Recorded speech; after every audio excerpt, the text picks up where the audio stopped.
Katiwalaan ng mas maraming Pilipino. ABS-CBN News and Current Affairs. Panig sa katotohanan. Panig sa bayan.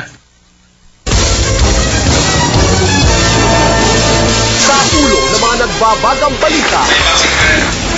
Alert sa swine flu, itinaas na sa level 5. 2 bilyong pisong calamity fund, nakahanda na sakaling makapasok ang virus.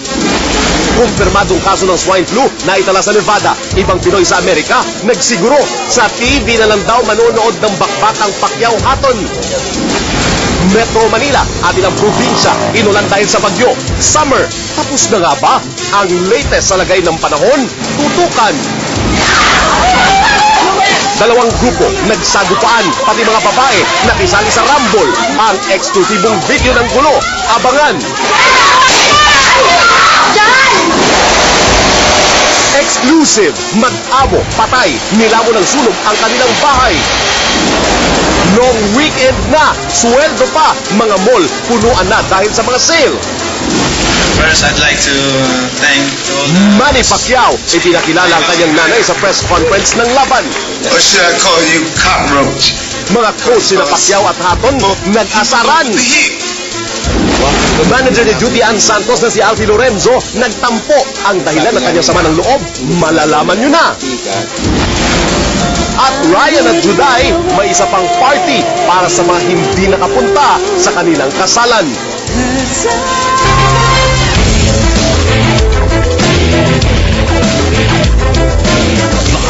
Mula sa ABS-CBN News Center, Manila, ito ang TV Patrol World!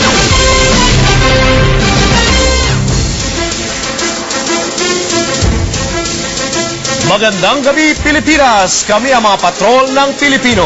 Nagbabalita at naglilingkod sa inyo saan man sa mundo.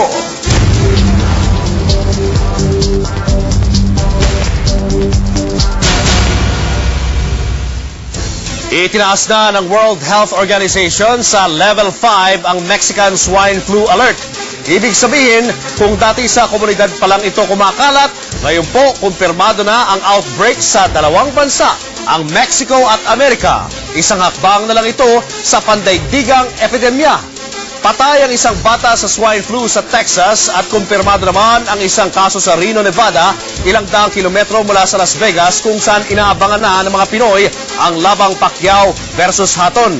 Mga kapamilya, dito sa atin sa Pilipinas, inalerto na rin ng Department of Health ang mga ospital at kawari sa buong bansa sakaling makapasok ang virus. Nagpapatrol, Ching Castañeda.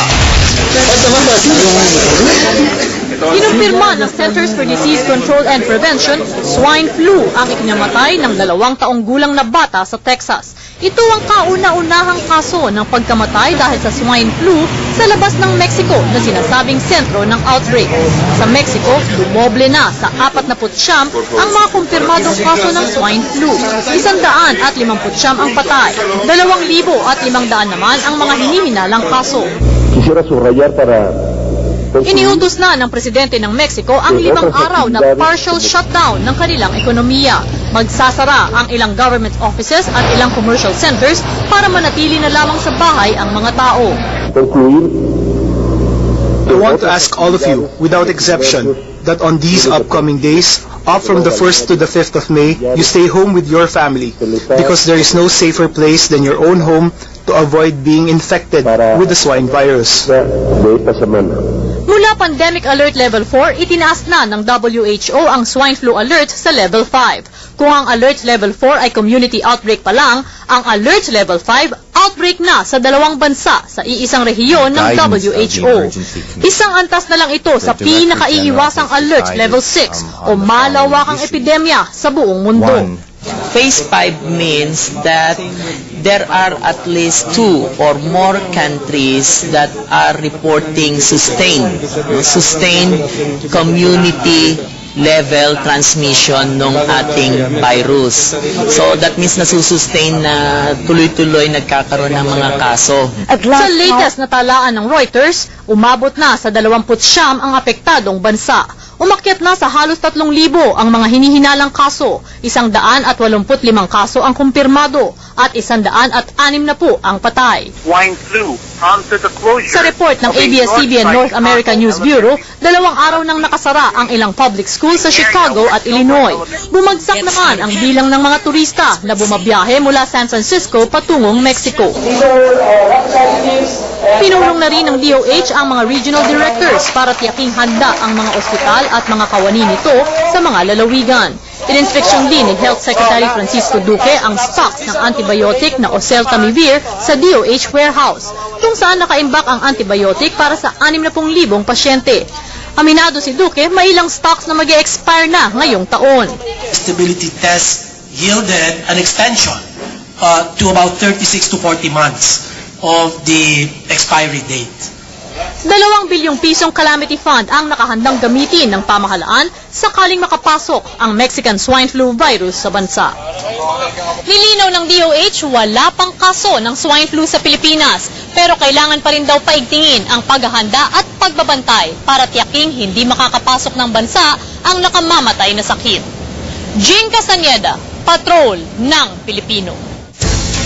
Abangan po ang iba pang mga update kaugnay sa swine flu maya-maya lamang.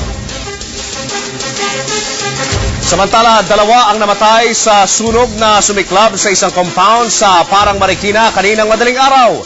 Exclusive nagpapatrol, Jenny Reyes.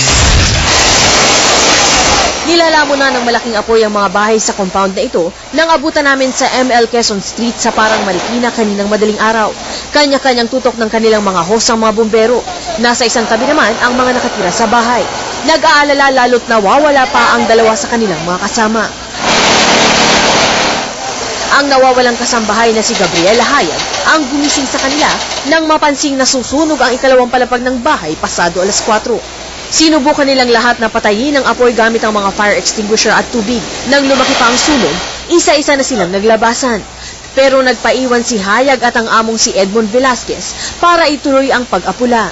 Kumalat na sa 2 bahay ang apoy nang dumating ang mga bumbero. Hindi pa mapasok ng mga bumbero ang likurang bahagi ng bahay kung saan nagmumula ang sunog dahil hanggang ngayon ay hindi pa rin napuputol ang supply ng kuryente. Nakapasok lang ang mga pamatay sunog nang patayin na ang kuryente. Sumikat na ang araw ng maapula ang apoy. Pero ang pamilya, hindi mapakali dahil hindi pa rin nakikita sina Hayag at Velasquez. Maya-maya lang, nakumpirma ang kinatatakutan ng lahat. Natagpuan na ang sunog na bangkay ng 2. Yung isa malapit sa papalabas na ng kitchen. Maaring hindi pa natin malaman kung galing siya sa taas, bumaksak, o nasa baba na siya. Hindi pa matukoy kung ano ang pinagmulan ng sunog. Nasa 200,000 piso ang tinatayang pinsala sa isa sa mga itinuturing na pinakalumang bahay sa lugar. Pero wala raw itong halaga kumpara sa 2 buhay na nasayang dahil sa tangkang pagsasalba rito. Jenny Reyes, Patrol ng Pilipino. Tila maagang magtatapos ang summer ngayong taon dahil sa pagpasok ng bagyo ngayong buwan ng Abril. Naiinis tuloy ang marami dahil naunsyami ang plano nilang mag-beach ngayong long weekend. Nagpapatrol Teminubla. Tuluyan ang lumakas at naging isang tropical depression kanina umaga ang low-pressure area na namumuo sa may South China Sea. Pinangalanan nito ng pag-asa na si Bagyong Christine. Ayon sa pag-asa, ang buwan ng Abril dapat na pinakamainit na buwan kapag summer.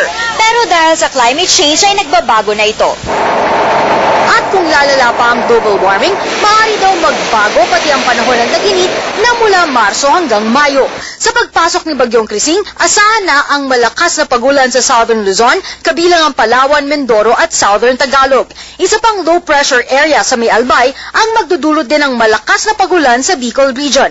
Magiging maulan din sa ibang bahagi ng Luzon, kabilang ang Metro Manila. For the next 5 days ay magpapatuloy pa rin tayong makakaranas ng mga pagulan, especially Southern Luzon and Visayas. 2:00 ng hapon kanina, normal pa rin ang daloy ng trapiko sa mga kalsada sa Metro Manila, sa kabila ng tuloy-tuloy na pagulan. Pero ang mga tao, aminadong apektado ng biglang pagulan ang kanilang summer plans, lalo na't long weekend simula bukas. Minsan nakakainis. Bakit? Kasi mahal ba masarap mag-outing? Tapos yung nag-uulan. Magbe-beach po kami pag wala ng ulan sa May 1. Ang magandang balita, Walang indikasyon sa ngayon na magiging typhoon signal si Christine at umaasa ang pag-asa na lilinaw din muli ang langit matapos ng 5 araw. Timmy Nubla, Patrol ng Pilipino. At kamustahin natin ang magiging lagay ng panahon mula kay Kuya